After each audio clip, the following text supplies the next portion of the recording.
はい、こんにちは。こんにちは。四つむの樋口です。ヤマハミュージックジャパンの小林です。はい、今日は見慣れない顔が。たまちゃんではございません。はい、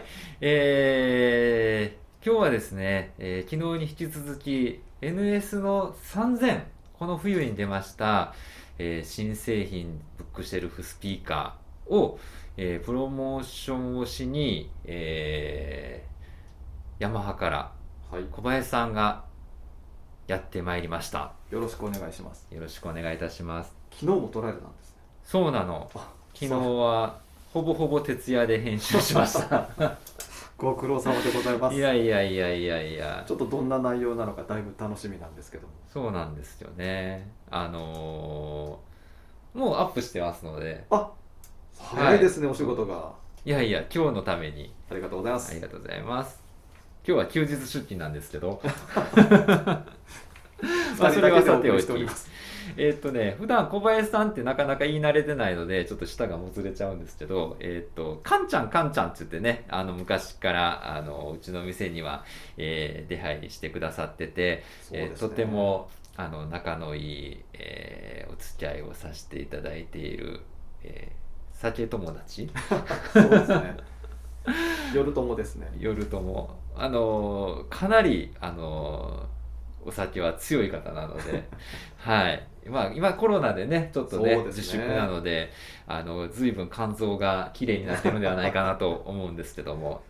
はい。じゃあ今日はですね、そのカンちゃん招きまして、はい。この NS の3000の、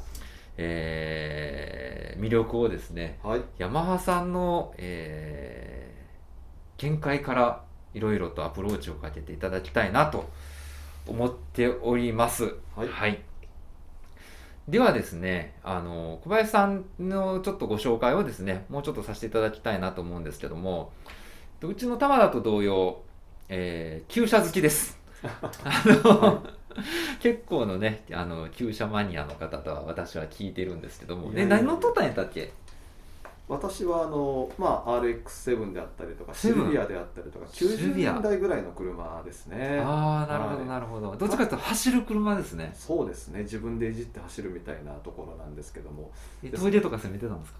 田舎に住んでましたね。ずいぶんブイブイ言わしてたんいやいやいですね。やいやいや。ドリフトとかできるの？ドリフトはやって溝に落としたことああ、りますね。そうね。はい。水落ち経験ありということらしいです。はい。今も動くんですか？7年前に売却されましたので今はちょっとございませんでして。セブンなら、だけに7年前。7年前に。なるほど。でも7年前まで持ってたんだ。そうですね。はい。すごい。そう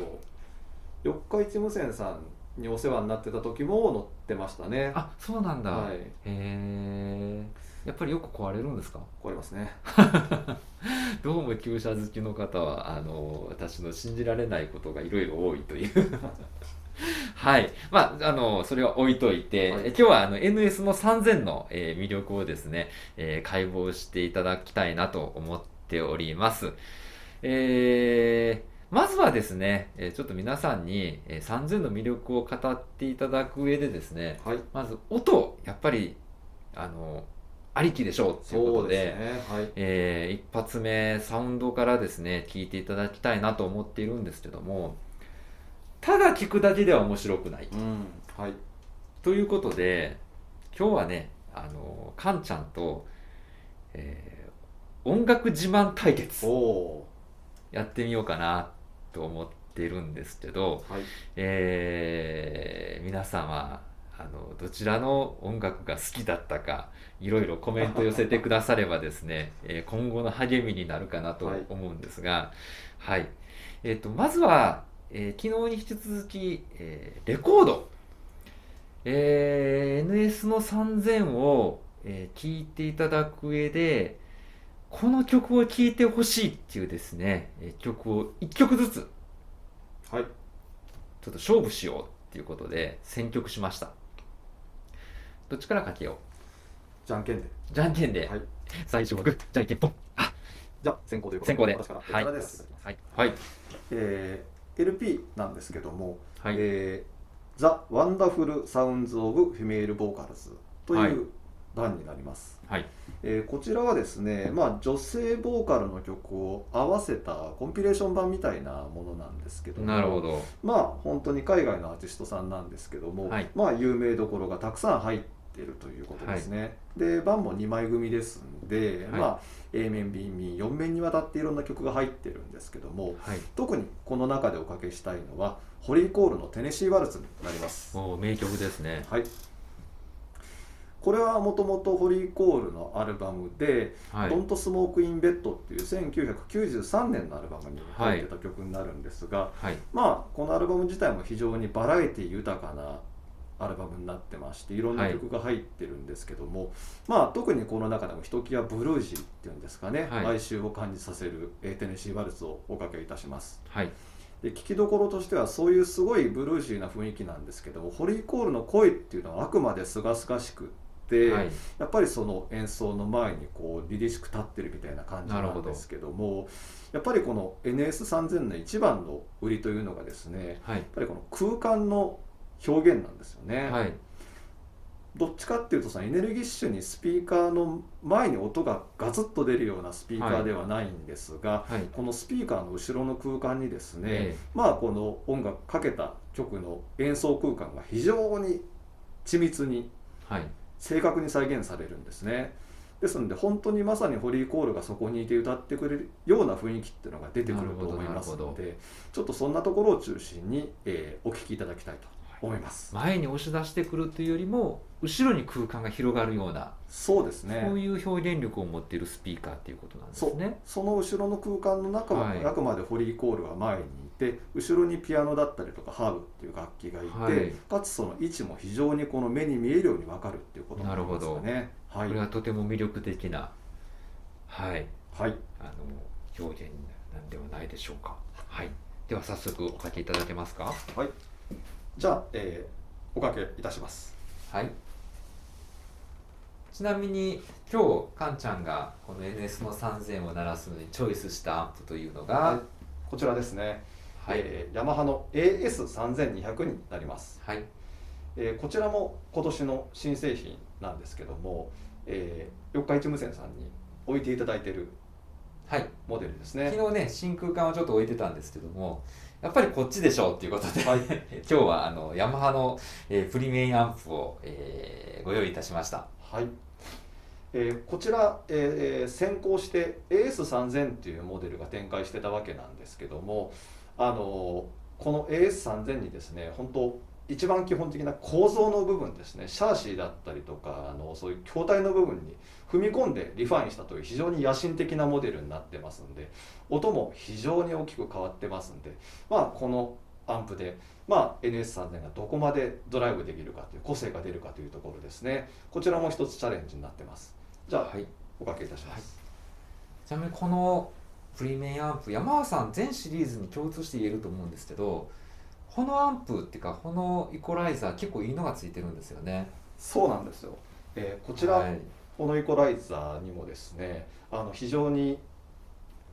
いいものをおごってましてですね、もともとはもう本当昔のヤマハのプリアンプに、のために設計されたフォノ回路があるわけなんですけども、そこを今のパーツでもってもう一度組み直して作ったフォノイコライザーになってますんで、はい、非常に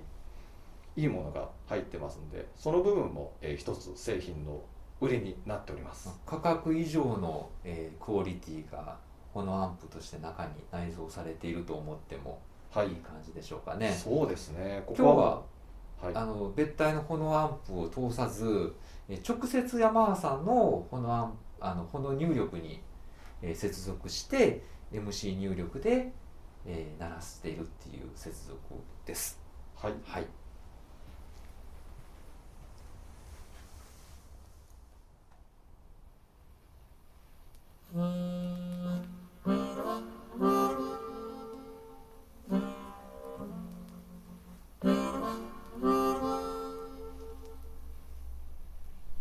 I was waltzing with my darling to the Tennessee waltz when an old friend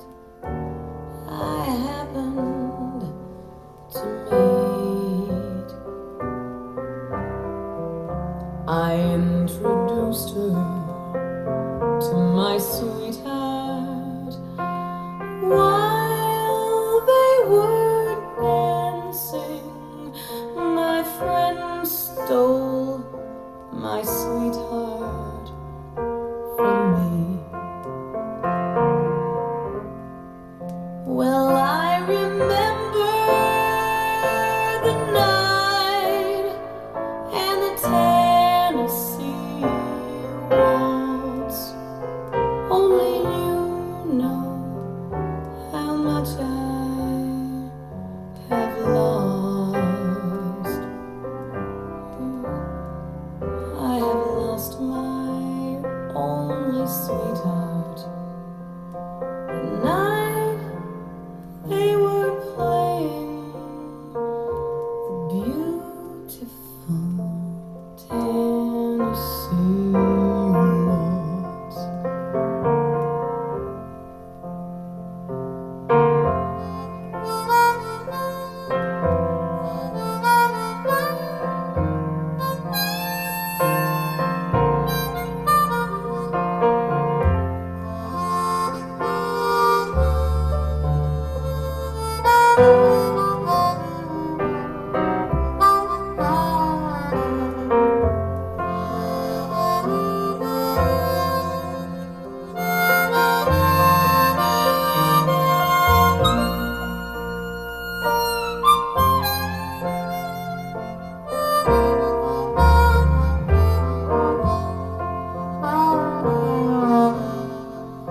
Will I remember that night and the Tennessee waltz? Now I know.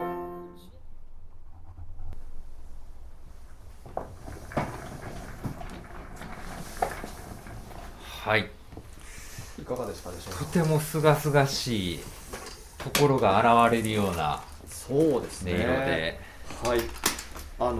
今ヤマハのハイファイ製品ってはいプレミアムアンプの AS3200 もそうですし、こちらはいのメインの NS3000 もそうなんですけども、はいサウンドコンセプトっていうのを決めてましてですね、これに基づいた音作りっていうのをしてるわけなんですけども、なるほ3つありまして、1つが、オープンネスですね、はいでもう1つが、エモーション、ど、はい、最後にグルーブっていうこの3つなんですけども、はい、この曲で特に聴いていただきたいのはこのエモーション、やっぱりそのアーティストのこの表現したいことっていうんですかね、はい、アーティストの個性みたいなものがちゃんと音に乗って出てくるかっていうところなんですけども、なるほど。はい、なんかね、NS5000 番、はい弊社でも常設で展示をしているんですけども、またそれとはちょっと違う魅力というか、決して、お兄ちゃんお姉ちゃん妹弟っていう関係ではなく、はい、何かね、この3000ならではの魅力を感じるような清々しさというか、はい、透明感というか、なんか気持ちが良くなるような音色ですね。いや、はいそうまさにそこでしてですね、はい、やっぱりフラッグシップ一番トップモデルの NS5000 っていうものがある中で、はい、やっぱあえてこの 2way、ユニットが2つってことなんですけどもね、はい、2way の NS3000 を作った意義っていうのがまさにそこにあるんですけども、はい、単に5000の、廉価版だったりとか、単にユニットを減らした小さいものっていう位置づけってわけじゃなくて、はい、5000は5000、3000は3000でやっぱり作りたい音だったりとか世界観っていうのがあって、それを作るために作ったっていうのがこの3000のなるほど、意なるほ義ど。なんですよね。はい、ですから本当にこういう上下だったりとか兄弟って位置関係じゃなくて、あくまでこの平行パラレルにあるっていうところが、はい、この動画をもって一番お伝えしたい部分になります。いや、ぶっちゃけね、カタログでこうやって3000番出たのかこれずいぶん前から本当は出るっていうふうにね私たちそういう勉強会なんかで見せてくださってたんですけど、まだ出ないのまだ出ないのって言ってようやくこの冬出たわけなんですが、ぶっちゃけ音はね、全然今までそういう聞いたことがなくて、昨日届けていただいて初めて音出して聞いたんですけども、共通してですね、なんか想像とまたちょっと違った、先ほど申し上げたすごく個性的なですね魅力を感じるスピーカーだなっていうのが第一印象でしたね。そういうサウンドコンセプトっていうのもすごくよく理解できましたし、5000番の要するにサイズが置けないであるとか、価格的にねちょっとヘビーだから少しそれを凝縮してちっちゃくしましたよっていうイメージをちょっと持ってたんですけども、はい、これ全然違いますね。そうですね、だから場合によっては本当に2つ聞き比べて、やっぱり私は3000だねって人もいるんじゃないかと思うんですよね。そんな感じがする。うんこれなんかすごいいいものを作ってくださったなっていうのが印象的に。ありがとうございます。はい、で非常にホリーコールというですね、強敵を、出されたわけなんですけども、私が次回、この次紹介したいのはこちら。はい、オリビア・トルンマーっていうですね、ドイツのピアニストの方なんですけども、ボーカルでもありピアニストでもあり、なんていうんですか、弾き語りっていうんですか、されているアルバムです。はい、この中から、これはスティービー・ワンダーですねの、楽曲をカバーされて歌っている、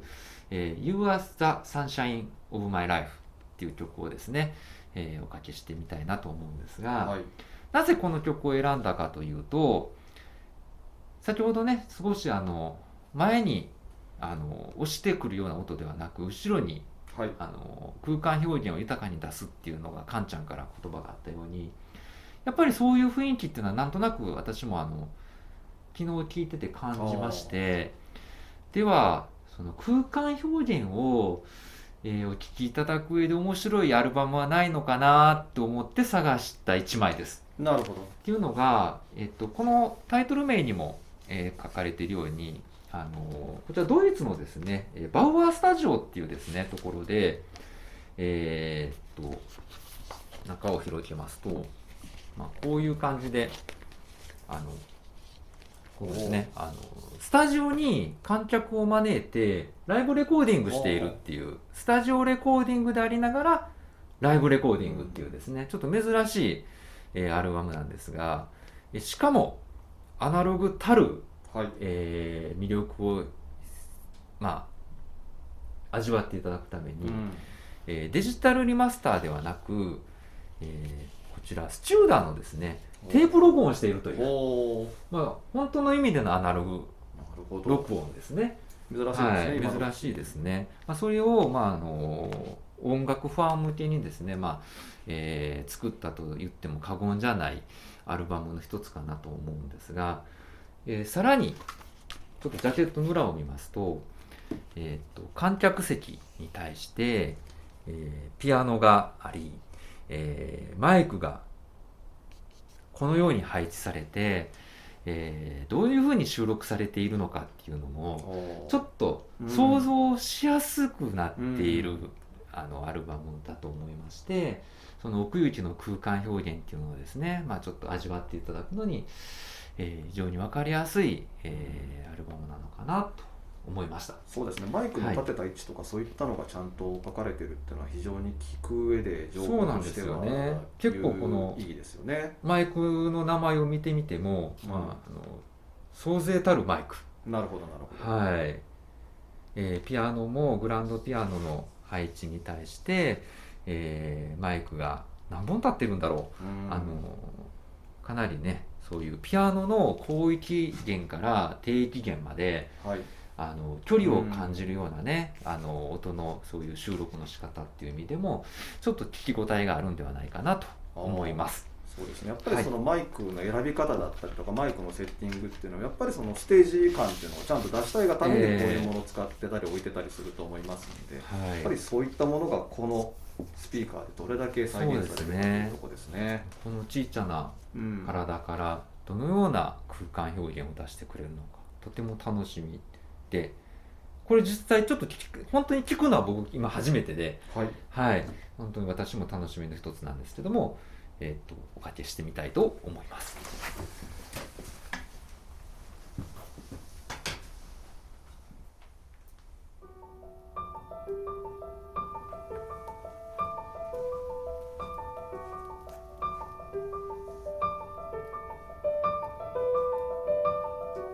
You are the sunshine of my life. That's why I'll always stay around. You are the apple of my eye. Forever you'll stay in my heart.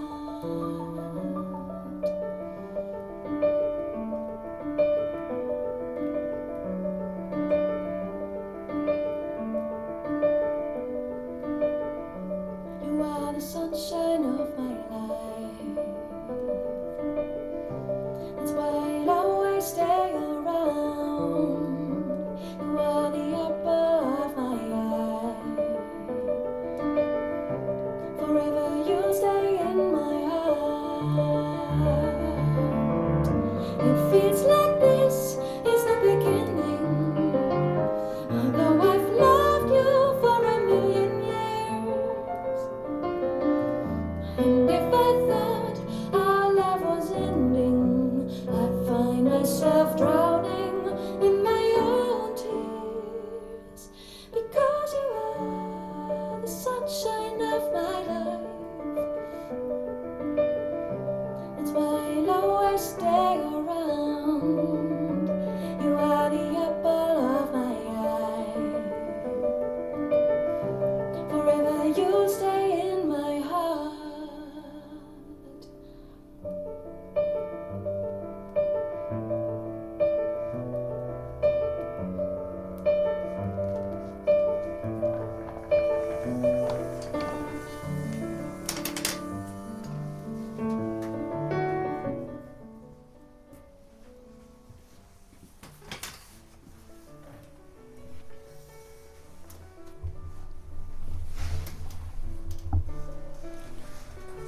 なるほど。はい、いかがだったでしょそうですね、やっぱりこだわった録音をしているだけあって、はいやっぱりそのステージ感っていうんですかね、ええやっぱり非常にはっきり入ってますんで、う。それが見えるスピーカーっていうのもね素晴らしいと思うんですけども、そうです、なんかお互いこう褒め合っちゃうような感じなんですけどまあそんぐらいやっぱりねこう、え素晴らしいステージ感が再現されてたのかなっていうすごく緻密な音色を出しつつもはいなんか先ほどの、ホリコールもそうだったんですけど、はい、気持ちがなんか透き通るような、そうですね、リラックスするようなですね、透明感というか、そうですね、心地よさ、居心地の良さをなんかとても感じるスピーカーですね。そうですね、はいまあ、本当に今はねこう外に出れないですからね、出づらいですから、やっぱりうちの中でどういうふうにその、ね、楽しむかっていう、まあ、気持ちの面も含めて充実させていくかってすごい課題だと思うんですけども、まあお役に立つんじゃないかなとはい、思いますよね。贅沢な時間ですよね。そうですね、うんとてもね和む音色です。そうですね、はい、あとはやっぱりこのね録音のエンジニアさんなんかがそうやってしっかりとね録音こだわって録音してるね、やっぱ音直ですからちゃんとそういうのをスピーカーだったりシステムで出してあげたい気持ちがありますよね。やはり山川さんっていうのは楽器も作りアーティストも育成し、はい、まあ音楽、オーディオも制作しはいっていう、まあ音楽に携わるそういう全般ですよね。ね総合メーカーっていうところもありますから、やはりアーティストの表現力を、聞き手に伝えるっていう上では非常にポリシーを持ってはい、はい、やはりアーティスト目線でそうですね。機材を、作られているかなっていうのが、は他の機種も含めてね、はいそう思うことが多いんですけども、まあ、サウンドコンセプトの一つのエモーションっていう部分であると思うんですけど、やっぱアーティストの思いだったりとかね、エンジニアのこだわりっていうのをちゃんと伝えるっていう部分は絶対にスポイルされてはいけない部分だと思ってますので、はいやっぱりそこはやっぱりある責任を負ってる自覚はあるんじゃないかと思うんですよなね。るほど。はい、ありがとうございます。では、続きましてはい、もう一曲、勝負してみたいなと思うんですけども、ぜひ。レコードをかけさせていただいたので、次はファイル音源。あ、はい。はい、なんかすごい自信満々ないやいやいやいやいや、そんなことはございもうません。すでに買った感がなんかオーラを感じるんですけど。何かけるかわからないので。いやいや、そうですね。じゃあ今度は私から。ぜひ。はい。かんちゃんが、いろいろとね、そういうオーディオのそういうステージ感っていうことで、この3000の魅力をお話ししていただいたと思うんですけども、この3000番ね、もう聞いてて、もう一つ私がすごく、感じたことは、あのーまあ、いわゆる、ファイファイのそういうオーディオマニアに限った製品というだけではなく、はい。すごくね、カジュアルなテイストも持っているなっていうのが、ちょっとい印象的だったんですよ。なるほど。っていうのが、割とオールマイティなジャンルをかけてもはい答えてくれるし、うんデザインとかサイズ感とかそういった上でも非常にインテリア性の高いスピーカーだと思いますし、はいもっともっとですね、なんか音楽好きの方に、うん目に留まって使っていただきたいなっていうのがなんかね、すごくとても感じるスピーカーだったんです。という意味で、前回ちょっとね J-POP かけておう結構ね批判のお声も多かったんですけどそうなんですか。まあめげずにですね、ちょっとおそのカジュアルなテイストを表現的にですね感じていただきたいっていうことも踏まえて、かぶせますね。はいちょっと一曲ねおそういう J-POP のシーンからあですねぜひぜひご紹介したいなと思って、選曲した曲が、こちらです。はい矢野顕子さん、はい、アルバムのタイトル名が、矢野顕子今和の京志郎を歌うっていうダイレクトなメッセージですよね。まんまですね。はい、まあはあご存知ピアニストの矢野顕子さんね、はい。ボーカリストでもあるわけなんですけども、今和の京志郎さんをこよなく愛するアーティストの一人でもありまして、過去いろいろ、デュエットとかですね、同じライブステージに立たれたりとか、京志郎さんとの、はいコラボレーションも多々あるアーティストの方だと思うんですけども、私の愛すべき今の京志郎さんはい。はいの、曲をですね、カバああ。ーソングというか、矢野顕子節になってカバーソングを通り越しているというかそうなんですか。はい、楽しみですね。そうなんですよ。その中から、最後の曲11曲目になるんですけどもあ「一つだけ」っていう名曲をですね、はいおかけしてみたいなと思うんですが、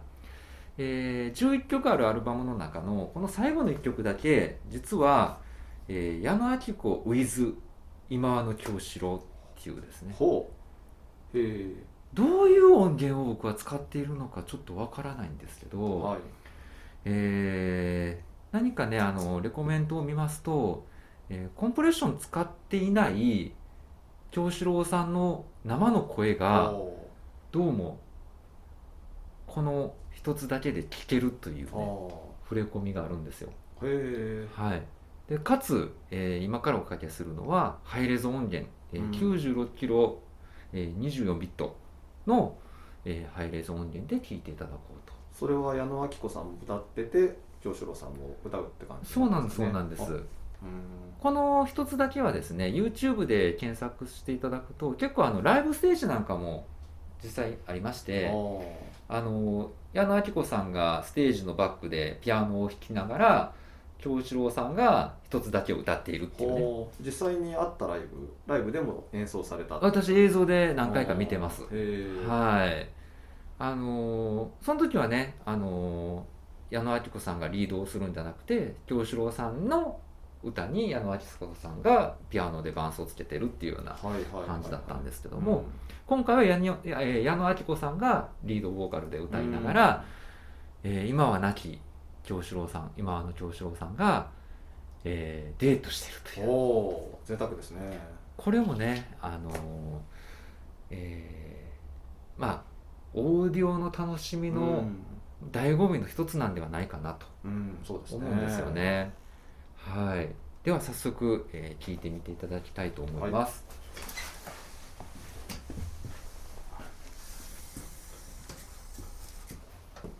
こちらはネットワークプレイヤーにエソテリックさんの N05 を使いまして、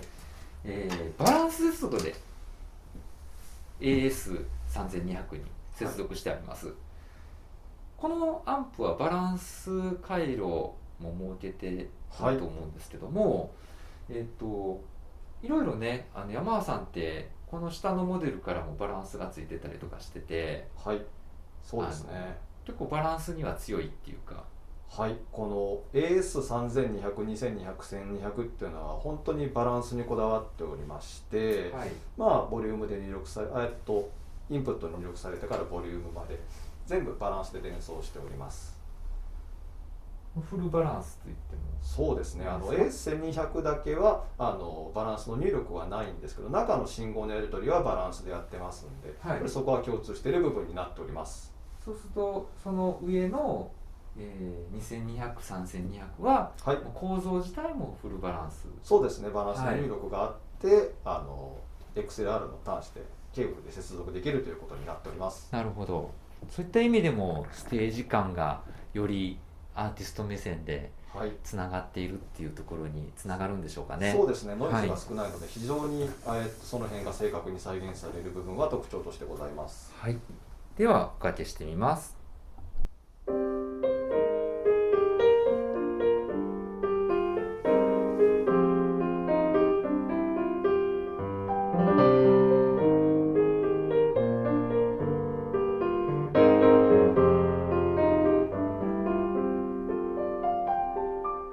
欲しいものはたくさんあるの。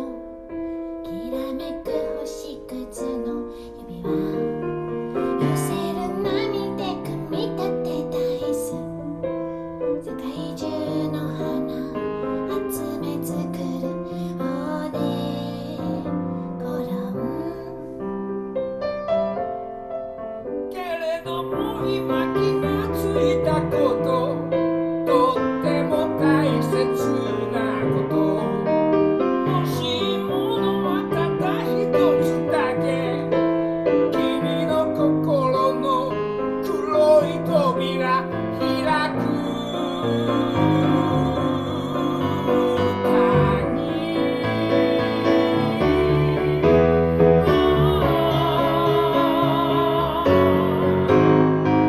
離れている時でも僕のこと忘れないでいてほしいよ。ねえお願い、悲しい気分の時も僕のことすぐに呼び出してほしいよ。ねえお願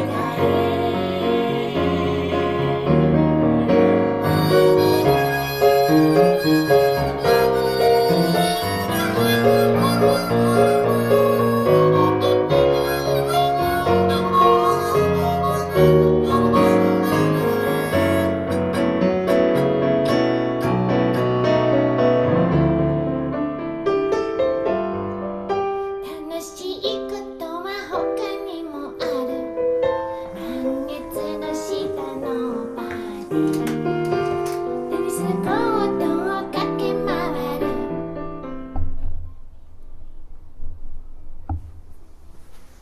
はい、ほう、ちょっとうるっときました。そうですね。京志郎さんが、浮かび上がるというか、本当ですね、そこにいるかのように、もう、はい、こういうの出始めからすごいリアルでしたよね。もうそうですね、生っぽかったですね。ハッとするように、リアルでしたね。もちろん生のライブとね比較してどうっていうことを、お話ししてるつもりはないんですけども、今は亡き京志郎さんの歌声をこのように、楽しめるっていうのもオーディオならではの。そうですね、はい。だからこの共演がねやっぱり実際にあったっていうことでね一部のがあるってことだったんですけど、やっぱそれをご覧になった方って本当ごく一部だと思うんですが、はい、やっぱり我々は今ここにいながらにしてね時を超えね、場所を超えてね、はい、ここにその演奏を再現することができるっていうのは非常に贅沢ですよね。そうですね。先ほどおっしゃってられた奥行きを感じるということの他にもですね、何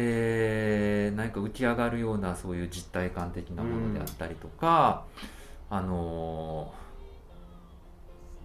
て言うんでしょう、ピアノに対しても、ちょっと矢野顕子さんの声とは対照的なですね、はい、非常に骨太な重心の低いっていうか重いというか、そうなんですよね、エネルギーのあるピアノの音っていうのが、このサイズ、何センチのウーハーがついてるんですか？16センチでございます。16センチでちょっとね、それ以上のなんかスケールを感じる音色だったなっていうのは。そうですね、ちょっとここで触れさせていただきたいのはさっきのサウンドコンセプト3つの話なんですけども、はい、その一つにグルーブってありまして、グルーブ、これはやっぱりそのアーティストさんが持つノリだったりですとか、そのはい、固有のタイム感っていうものなんですけども、やっぱぱりそういうものもこの低域で支えて再現したいっていうことがありまして、やっぱり非常にパーカッシブな今回ピアノでこうね、演奏を主導していくんですけども、やっぱりその矢野さんのグルーブっていうのと、京志郎さんのハーブなんかのね、このグルーブっていうのがぶつかり合ってこの演奏を表現している様がすごい伝わってくるかと思いますので、いやー素敵でした。そうグルービーで体動いちゃいますよね、こう。そうですね、素晴らしい、非常に乗れた、楽曲でしたね。いやーハードル高いですね。では、今度はカンちゃんの、ご紹介の曲を。そうですね、私はちょっとグッと、趣を違いましてですね、ピアノの曲を聴いていただきたいと思います。おかけしますのは、ショパンのバラードの1番なんですけども。ショパン、はい、カンちゃんからショパンのイメージがどうもわからないんですけど本当私もそう思います日本酒的なイメージがどうも強くて焼酎とかはいそうですね、相当お酒強い方なのでそうちょっとおかけしたのは理由がありましてですね、5年に1回ショパン国際ピアノコンクールって開催されてるわけでして、2020年今年の開催が予定されてたんですけども1年延期になってしまいましたね。コロナの影響かなんかでですか？そうですね、でヤマハも1985年から公式ピアノという形で参加しているわけなんですけども、やっぱりその1年延期するっていうことになりますとね、参加するコンテスタントの方なんかもねコンディションを合わせていくのがすごい大変だと思うんですけども、そんな中だからこそぜひ聴いていただきたい曲になります。製品の面から言いますとですね、サウンドコンセプトの中の一つのオープンネスっていう部分が非常にこの曲で聴いていただけると思います。なんぞやってことなんですけども、これはアンサンブルに埋もれなくてちゃんと前に出て聞こえる音っていうことなんですけども、例えばこう楽器なんかってこのコンサートホールなんかで演奏した時に、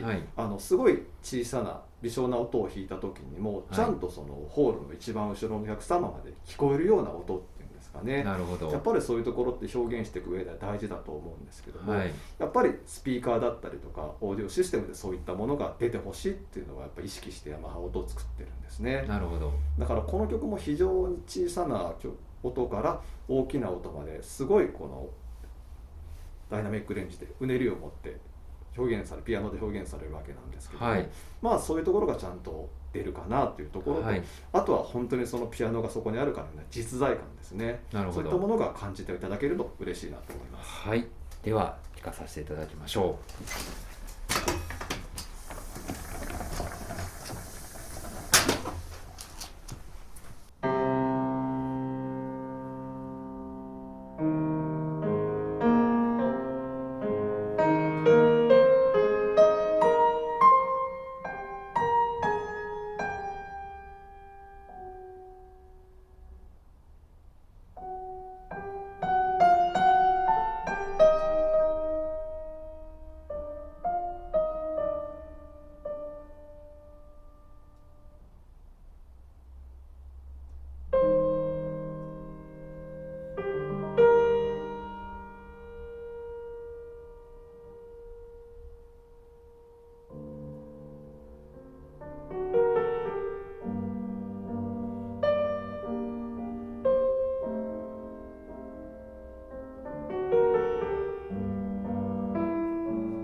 なんかね、心の中にもう染み渡るような、はい、演奏家の吐息やはい、余韻までスーッとね、はい、心の中に入ってきたようなうん、気持ちよさというか、心地よさというか、そういったものをとても感じましたね。そうですね、えやっぱり有名な曲なんでどっかで皆さん聞いたことあると思うんですが、はい私なんかは映画「戦場のピアニストの」はいエイドリアン・ブロディ演じるユダヤ人ピアニストがドイツ人将校の前でこの曲を弾くシーンなんかがすごい頭の中に思い浮かんだりするんですけど、なかなかちょっとマニアックなところを攻めてきますね。AV アンプのデモで使ったシーンだなるほど。ったりするんですカンちゃんはね、ピアオーディオもそうなんですけど、AV アンプのね、はいちょっとデモンストレーションをね、いろんなところでいやーやってられる方でもあるので、いや四日市無線さんでは本当よくやりましたよね。ね、うんカンちゃんファンの方も何人かお見えになりますからね。そう、えまあでもそういうやっぱり皆さん何かしかのね自分の情景につながるような曲だったんじゃないかと思うんですけども、そうですね。やっぱりピアノそのものがこのスピーカーの後ろにこうダンとこうコンサートグランドピアノが置かれていて、そこで演奏しているかのような雰囲気っていうのがそうですね。出てたのかなと。本当いい演奏ですよね。いや、私もね、トータルして、今日は勝負というね、はい大文句でやらさせてはいただいたものの、はい昨日から何曲かこの NS3000 を使って音楽を、聴かさせていただいてて感じたことなんですけども、はいもちろん音楽鑑賞っていうかですね、はい真摯にその音楽と向き合って、聞き応えがあるスピーカーであるっていうことはもう大前提なんですけども、はいそれ以外にうん何かね、先ほど言った心が休まるようなうんそういう音色っていうところを感じると、はいちょっとお好きなお酒とおつまみをテーブルに用意していただいて、何かリラックスとしたそういうライフスタイルの中でですね、はいくつろげるそういう音楽シーンの場所でもね、はい聴いてくださるような、環境でお勧めしたいスピーカーでもあるなと。なるほどなるほど。それぐらいね、居心地の良さ、心地よさっていうのが際立っているスピーカーだなっていうのが、とても印象的でした。なるほど。はい。そうですね。やっぱりこうまあちょっとその分析的に聞こうとしたらちゃんとこのスピーカーの後ろの音楽空間が広がってて、はいやっぱりその定位感だったりとか、空間の再現性っていうのはしっかり出ますんで、分析的にもちゃんと音楽と向き合うこともできるんだけど、やっぱりそういうあんまりいやらしいこの耳につくような音ではないので、はいやっぱりそういう風な聞き方っていうのもやっぱできるかと思いますね。そうですね。十分はいとても気持ちよかったです。ありがとうございます。ね今日は、いつもとちょっと趣向を変えまして、比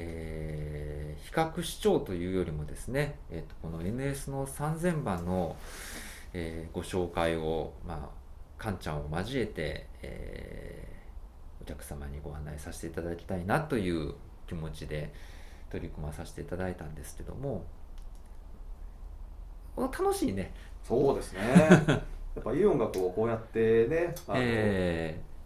それぞれの好きな曲をかけながら聴くっていうのは楽しいですね。またはい知らなかった曲なんかにも出会いましたし、すごかったと思います。また勝負しましょぜひお願いします。う。ね、ちょっとまた